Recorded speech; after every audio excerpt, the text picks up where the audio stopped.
my big, I have two big things that I enjoy doing. One's soccer, one's cars, and so I figured, well, today we're having a young adult summit. It's specifically for young adults that have had cancer. And our goal is to help them to deal with their issues related to cancer. I think the big focus is to have people like you ask questions. We're going to be looking at any issues that might be helpful, education, emotional concerns for young adults, and try to assist or help with those issues. I work with a lot of leukemia lymphoma patients, so I often hear their stories. You look like you're doing pretty rough there. What was the worst part after you entered the treatment?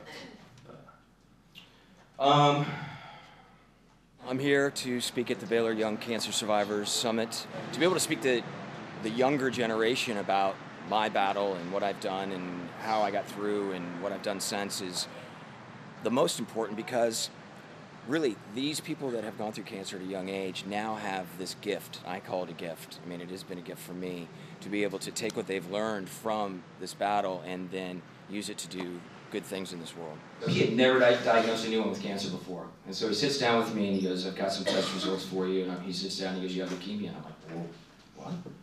And he said, you start treatment tomorrow. The bond between cancer survivors is one of like a fraternity or sorority. You feel like you've gone through something that nobody else has gone through, or a very few percent, very small percentage of people that have gone through. And when you look into the eyes of somebody that has gone through a cancer battle,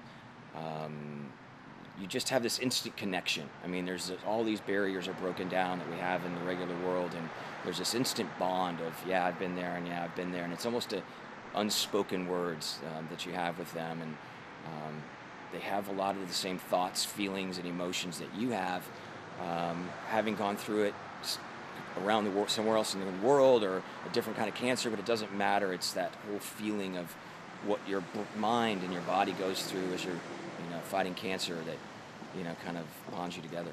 So they kind of unhooked me from everything I was about to go do. And I'm like, Dad, did you drive me over to the fertility clinic? Which is even weirder.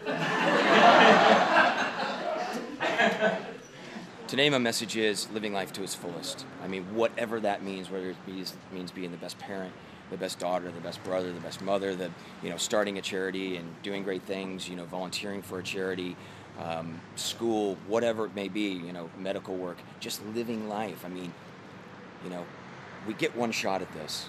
And to me, I remember when I was going through my battle, to me, this is heaven. We have all the opportunities in the world, and let's make the most of what we have right now. And that's going to be my message.